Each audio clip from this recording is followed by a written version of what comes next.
Hola, soy Alejandra Anza.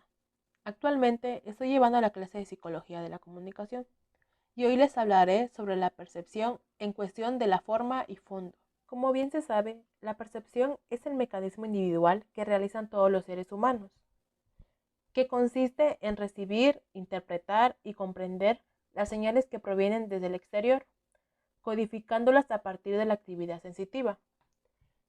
Se trata de una serie de datos que son captados por el cuerpo a modo de información, que adquirirá un significado luego de un proceso cognitivo que también es parte de la propia percepción.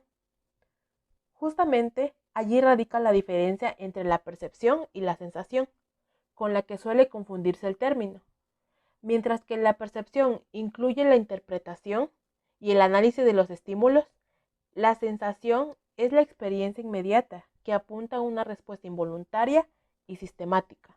Son varias las teorías que estudian el proceso de la percepción, pero la más conocida es la de la Gestalt, que nace bajo la autoría de Kafka. Estas teorías se estudian desde diferentes puntos de vista. El proceso cerebral ante la presencia de estímulos, a través de diferentes experimentos, logran ver los mecanismos sistemáticos que realiza la mente. Esto conlleva a poder analizar los signos que se perciben en el mundo exterior e interior. El medio externo es precisamente la sensación que será captada en forma de sonido o imagen, en donde se muestra una imagen que aparece y desaparece de manera muy veloz. Esta imagen no es nada en particular, sino una forma abstracta. Por otra parte, el medio interno es el modo en el que se interpretará ese estímulo, totalmente variable según el individuo, donde nuestra mente muchas veces por percibir algo difuso lo remite a algo desconocido y lo adopta como una verdad. Por eso se dice que la percepción es de carácter subjetivo, siendo selectiva porque las personas deciden, claro, a veces de forma inconsciente. Percibir algunas cosas y otras no es temporal, porque no se producirá por siempre, sino por un corto plazo. La psicología de la Gestalt añadió que la igualdad de la estimulación produce fuerzas organizativas de cohesión, es decir, la asimilación, mientras que la desigualdad de estimulación daba lugar a fuerzas organizativas de segregación, es decir, el contraste. ¿Pero qué es asimilación y qué es contraste? La asimilación es la tendencia a minimizar las diferencias entre algunos elementos, mientras que el contraste es la tendencia a exagerar las diferencias entre algunos elementos. El primer estadio en la organización perceptual es la configuración de totalidades que constan de dos componentes. Una parte más estructurada y bien delimitada, denominada figura, y por otra parte la indiferenciada y periférica que captamos de modo difuso, denominada fondo. Esta configuración figura-fondo se halla necesariamente presente en cualquier percepción y conduce a la percepción de objetos que se destacan de un fondo. Dentro de la cantidad de estímulos que se encuentran, este solo toma aquella información susceptible y la agrupa en el cerebro para crearse una presentación mental. Es decir, debe tener una intensidad o una frecuencia tal para que los sentidos lo sientan y puedan enviarlo al cerebro. Debe ser algo muy conocido o en cambio algo dentro de un contexto conocido. Y por último, debe simbolizar algo, tener un valor, y así se percibe todo a través de esta comparación. Se puede ver muy claramente en los siguientes ejemplos visuales.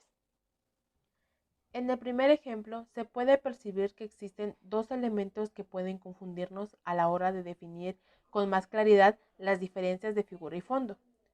Como primera opción, podemos observar que se trata de una silueta femenina y a su vez dos rostros. Siempre hay algo que es un estímulo, algo que resalta del fondo y es la figura. El fondo siempre carece de detalles y definiciones. No se percibe con total claridad. En cambio, la figura tiene todo tipo de detalles, es más definida y más clara. No hay una norma que asegure o que defina qué estímulos pasan a ser figura y cuáles quedan en el fondo. Se pueden nombrar ciertas características básicas que ayudan a que sean figura, pero es muy subjetivo y dependerá mucho del observador. Las características que se perciben de las figuras de acuerdo a su intensidad, al tamaño, al contraste, al movimiento, al cambio y la repetición, se pueden ejemplificar con dibujos de formas geométricas y fondos diferentes, planteando cómo este contraste engaña la percepción y cambia el tamaño de las figuras de acuerdo al color que las rodea. En el ejemplo 2 podemos observar que la imagen se puede definir que contiene un tamaño. A su vez, contiene un contraste, pues se diferencia el color blanco y el color negro. El movimiento se observa ya que los peces y las aves van hacia una dirección y que existe la repetición con el número de cada ave que aparece o de cada pez. Y se puede observar un cambio a simple vista. La figura y el fondo no son estáticos, como podemos ver. Ambos pueden intercambiar sus papeles y convertirse en una figura o un fondo, según los miremos, pero jamás podremos ver las dos a la misma vez. Las figuras se pueden percibir más fácil cuando son más sencillas y simples, sea la forma del objeto. El mejor ejemplo para esto es la famosa imagen de las caras y las copas. También se conoce como principio de la dialéctica. En fotografía se aplica para resaltar los objetos o las personas dentro de un contexto determinado. Las leyes de la Gestalt nos ayudan a entender cómo captamos el mundo que nos rodea y nuestra tendencia a percibir las relaciones entre los distintos elementos como un todo. La Gestalt enumeró diversas leyes o principios relacionados con la percepción que nos conviene conocer por muchos motivos.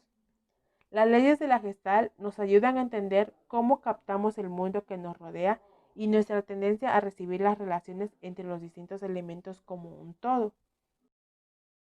Mientras, todo dependerá de la percepción de cada ser humano, de ese mecanismo de recibir, interpretar y comprender las señales que provienen desde el exterior, codificándolas a partir de la actividad sensitiva.